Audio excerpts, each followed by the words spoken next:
Greetings. I am your host, Edgar Gravestone. Welcome to Gravestone Files.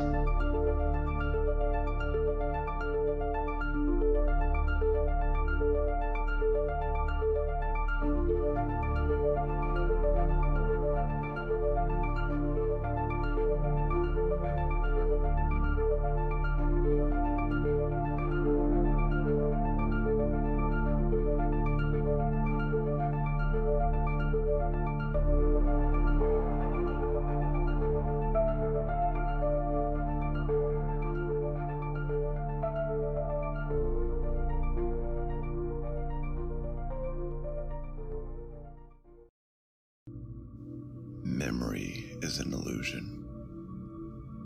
What you remember as good times are blurred, small handprints reaching out from a fog bank. Nostalgia is what most addicts consider an upper, except this upper grants you a false sense of security and otherworldly comfort. The past feels like a distant dimension filled with grandeur. Nothing can ever be better than what happened during that time period. I don't remember why I kept walking down the dirt road. The soles of my shoes are thin rubber now, sacrificing their last form of protection against the asphalt. Storm clouds came down from the sky and surrounded me in endless smog. A claustrophobic radius of 5 feet is the furthest my eyes can gaze. The road ahead continuously regurgitates its surroundings. I walk past an empty forest for 10 minutes until Waldo's drugstore reveals itself in a bright parking lot. You couldn't miss the plain tan square building even if you were blind. Neon red and white letters buzz in alarming levels, loud as tornado sirens and bright as a prison light post. A fluffy spectacle brushes against my leg. Lockjaw. Lockjaw is a disfigured cat whose bottom jaw is tilted sideways, either from birth defect or an accident. The brown gray-haired feline meows softly and scatters away under the drugstore light toward a dumpster out back. "Welcome to Waldo's, Christopher." Mr. Douglas greets me with his usual customer service tone. His voice resembled an old-fashioned salesman from the early 1960s. Comical, unnatural, and taunting. He reached out his skeletal fingers and dropped a paper bag in my hand. Pills rattle inside like a maraca that can make you overdose. Instead of indulging in conversation, I quickly retrieve my mother's medication and leave. Know something strange? Instead of walking back the way I came, I kept traveling further ahead. Waldo's neon sign became a distant bug zapper, and Lockjaw watched me go. I walked past an abandoned phone booth, ignoring its constant ring. Whoever calls during this time of night in the middle of nowhere couldn't be friendly. More typical force pattern passes by, like God programmed them there to drive me insane. Seriously, there's a tree carved with the date 6/2/1997 in almost every third tree. If it wasn't for the random landmarks, I would think I had been walking in place. Who knew purgatory was a treadmill? Finally, my house came into view. A bright, ugly yellow with undertones of brown like dehydrated urine. The porch steps were creaking wood, belonging to some type of pirate ship, one can assume. Creak. creak, creak. Christopher, is that your son? Her voice shouts under layers of fat in an oxygen mask. I can hear her words skip like an arrowhead stone cutting across a lake. Mother's speech pattern is slow and painful in stabbing screwdriver agony. "Yeah, Ma," I said, opening the white splinter door. Inside our pigsty home, it's horrid with defecation and trash. Old moldy pizza boxes and adult diapers full of crap to the point dark bloody sludge leaks through its very seams are everywhere. Snack cake wrappers litter all over the floor and sound audible under my sneakers. Mother set them there so she can hear when I get close. Little Debbie booby traps. The couch underneath her wide frame is completely collapsed from her weight.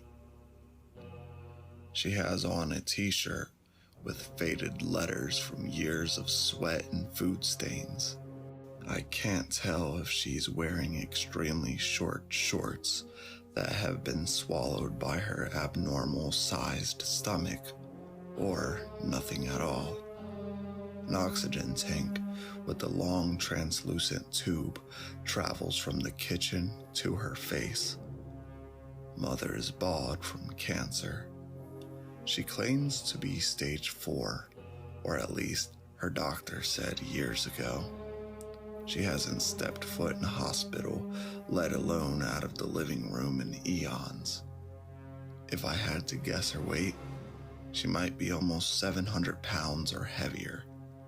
Not exaggerating or trying to be cruel-hearted either. This is my mother. When she really had cancer, I stood by her side until the very end. And when the fear of the blackened curse returning frightened her to never leave our house, I remained by her side in utter silence. No fit or hesitation at all. Pure love for her until death do us part. "Oh, what took you so long, Christopher?" she said between breaths. "Sorry, I kinda got lost," I lied. She looked down at me through bloodshot eyes. Dry mucus caked the inside of her oxygen mask. I can see a thin layer of crust around her bottom eyelids. My mother reached out to touch me. I watched her pale, swollen arm like a wet plastic bag filled with helium floating toward my face.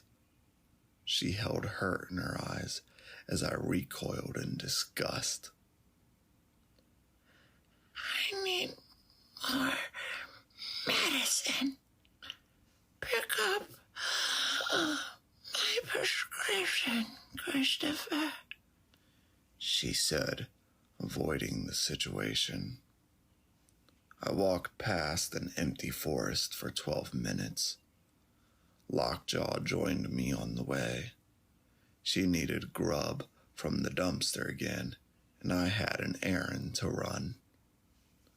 We circled to Waldo's drugstore. Mr. Douglas greeted me with the same, "Welcome to Waldo's, Christopher," in the same exact tone as last time. I took the paper bag and went home.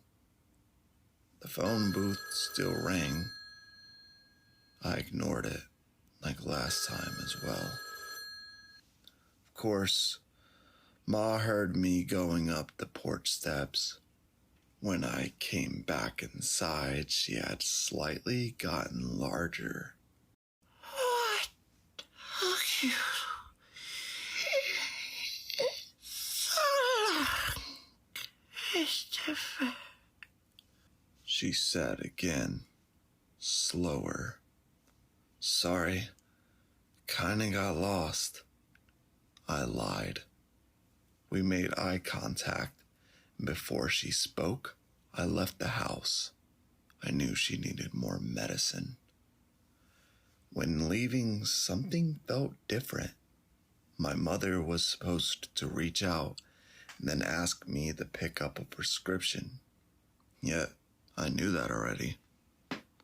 Lockjaw stretched her back and greeted me with a quiet meow. But Lockjaw usually meets me halfway to Waldo's every time I take the trip, right? We walk side by side like two adventurers on a fantastical journey. The empty forest suddenly doesn't feel very empty. Waldo's drugstore still has its bright, loud neon sign, yet when I enter, Mr. Douglas is gone. The paper bag sits on the clean counter, and I hesitantly grab it. On my way home, the ringing phone booth calls out to me, God and its disciple. High grass brushes against my legs. I take careful steps and grip the glass booth door to pull it back. The metal rim around it jams shut, and I find myself refusing to quit. Apparently, today is telling me to break the cycle. My entire body jerks repeatedly, using all the muscles in my arms. Open, motherfucker, I grunt. Nothing. The door is welded tight, or I am not meant to answer. Lockjaw meows at me to keep walking ahead, and I obey. My depressing yellow house still looks normal as before. I expect my cat companion to follow inside, but he retreats back the other direction. What took you? Took me so long? Ma, I actually made good time coming home. I cut her off. I felt psychotic and stupid because I just remembered. Yes, I might have skipped past the world's dialogue like some cheap fortune teller, but didn't I take my sweet ass time trying to break in the phone booth? Before she could say anything else, my feet were out the door. Hello, Lockjaw, I shouted in manic distress. My days were either mixing together or I was living in a loop. Lockjaw purred against an old piece of wood with multiple nails jutting out. I picked it up and swung it a few times, testing its weight. I have no ill intentions in harming an animal. Humans were a different story. There we came, marching right back to Waldo's drugstore. Malice hit me like cocaine. Mr. Douglas was at work this round, with his sharp point nose and micro-sized eyeballs behind bifocal glasses. I entered through the automatic door, confident in my ability to bash his goddamn face into meatloaf until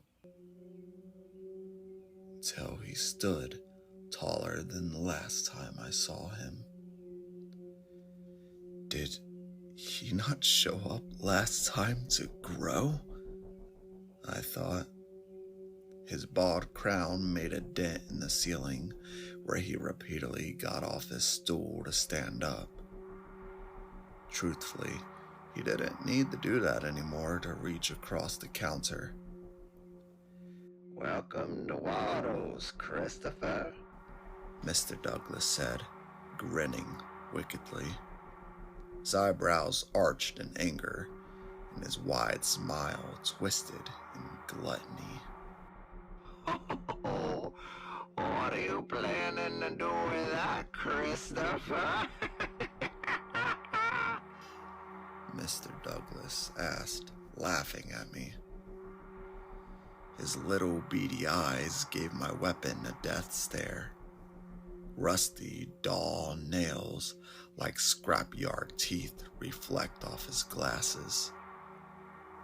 How about you pay me with that thingy mahogany you have in your hand, and you can have your mother's medicine, boy.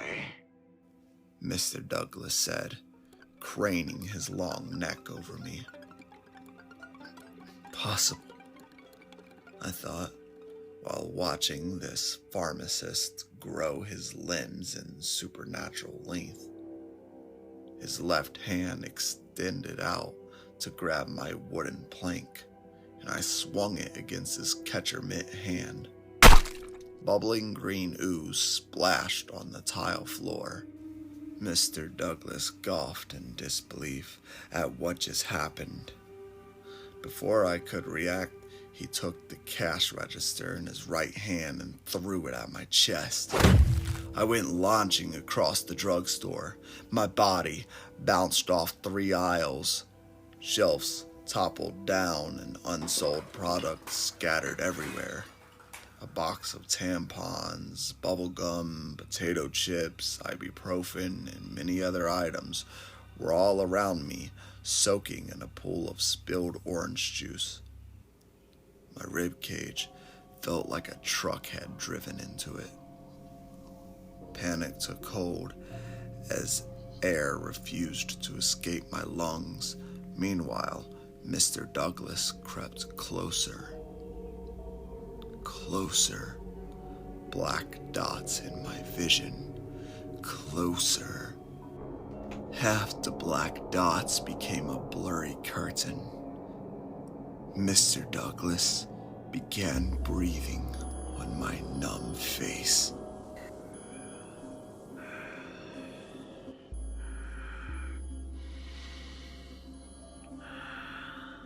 Suddenly, last-minute adrenaline kicked in gear before unconsciousness took hold.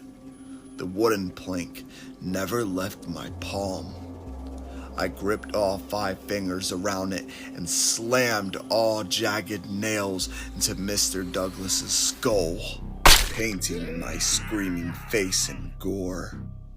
I felt liquid hate baptize me in brain fluid and blood.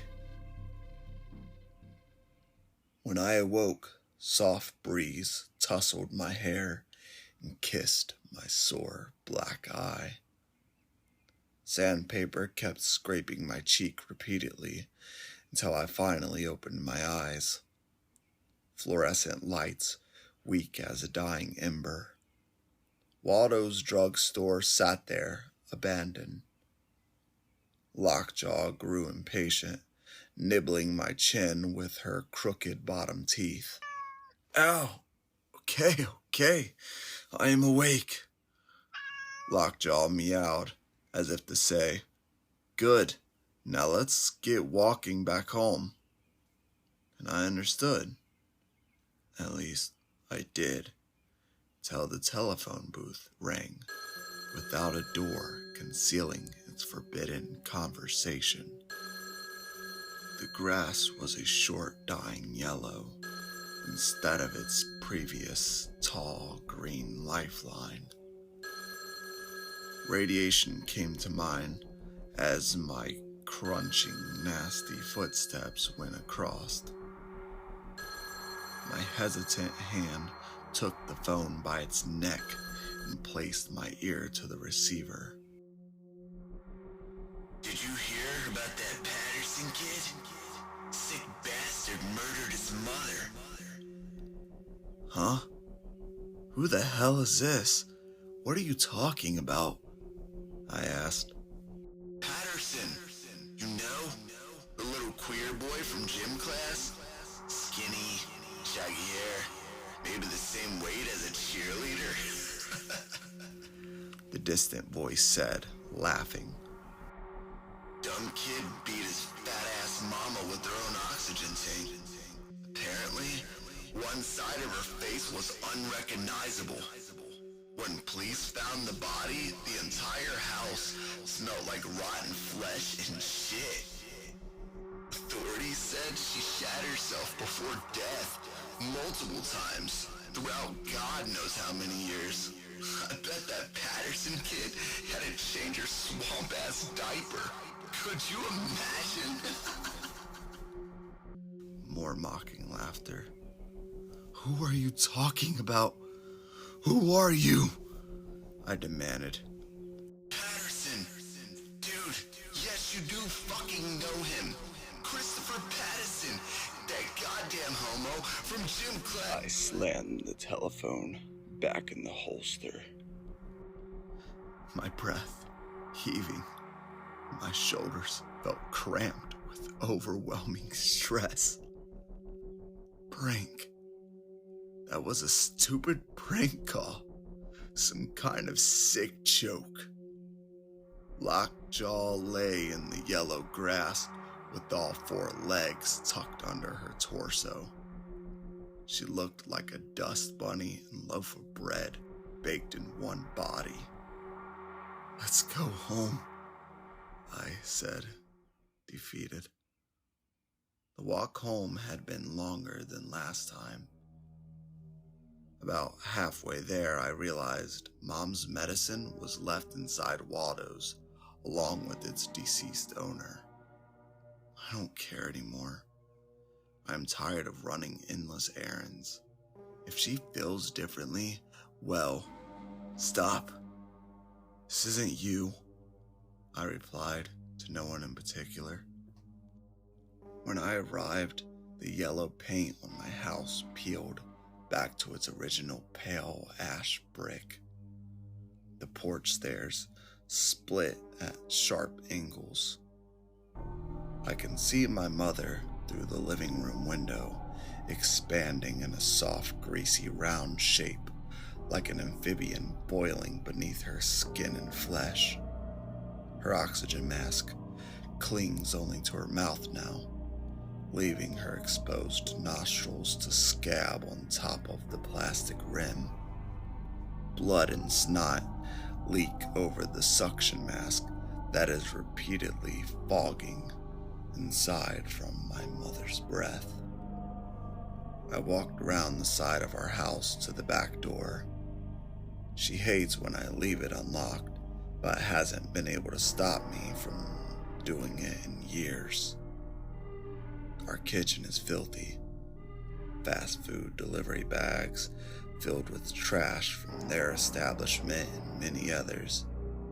I can hear whispers from the void of past conversations left unfinished. She needed me every second of the day, and I needed her acceptance. I wanted a mother. She wanted a caretaker, delivery boy, most importantly, a perfect, normal son. The difference being one of us accepted the other.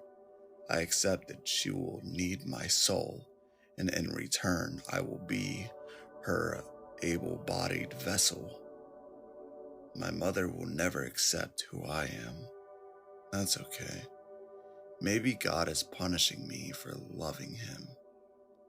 I captured his eyes in gym class and grew an instant connection. Why can't I just be like the other kids in my class?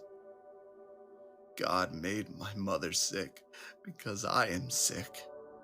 Fuck. Why am I this way? Stop it. Stop thinking like that. Like what? Like someone worth having the ability to think. Go back to picking up her medicine. My mother's eyes look like dry glass marbles with mucus inside and a small black dot drawn in the middle. Her puffy eyelids were swollen as the rest of her body. Thin blue veins traveled through her imploding limbs. Diarrhea mixed with blood flows between her chafing thighs in diagonal liquid lines. She still gets a period, I can smell the difference from changing her diapers throughout the years. Right now, she is suffering from horrible constipation. My mother keeps electric hair clippers on the couch armrest in case her hair grows back. That way she can cut off the cancer. She doesn't notice me because I entered from the back door. Static engulfs the television, and she leaves it that way till I come home to fix it. I bring her oxygen tank into our living room, where my childhood memories have been replaced by a hospice. Why am I doing this?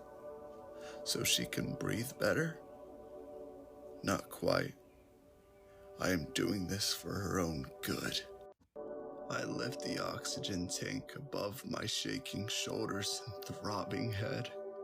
Yes, I need to carry it in the living room, not drag it, or else Mom will wake up.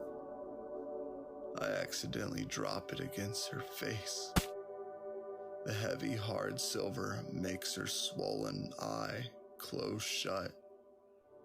I pick the tank up in panic and drop it again.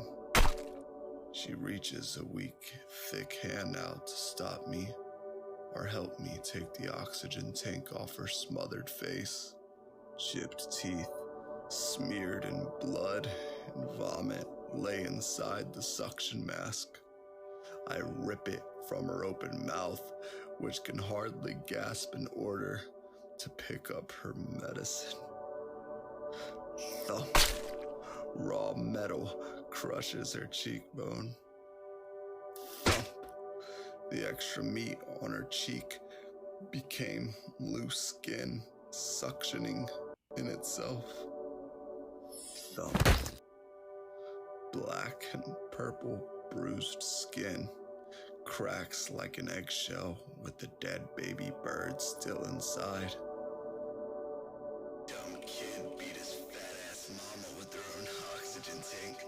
Apparently, one side of her face was unrecognizable. Shut the hell up! I screamed in protest. Stop!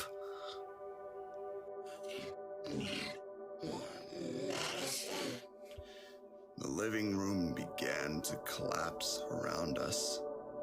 Darkness devoured our entire being, but before it could completely take this moment away from me, I screamed one last remark. Take your goddamn medicine! I don't remember why I kept walking down the dead road. The soles of my shoes are thin rubber now, sacrificing its last form of protection against the asphalt. The empty forest continues for miles. In the distance, I can make out what looks like an injured cat, but no matter how fast I walk or run, it remains out of my grasp. Eventually, my destination will find me. Till then, I have to keep moving forward. That was Mama's Drug Delivery Boy, written and copyrighted by author Raymond M.T. Cummins. If you enjoyed this frequency, maybe check out the other episodes we have from Season 1 and this ongoing Season 2. Now, I'm not gonna lie, Wonder. I'm here in the studio and there's a delicious plate of chocolate chip cookies calling my name. But now I'm deeply afraid. What if I take a bite and catch an oxygen tank to the face? Anyways, please like and subscribe. And be careful out there, Wanderer. It's a strange world. Till then, we'll see you next time on Gravestone Files.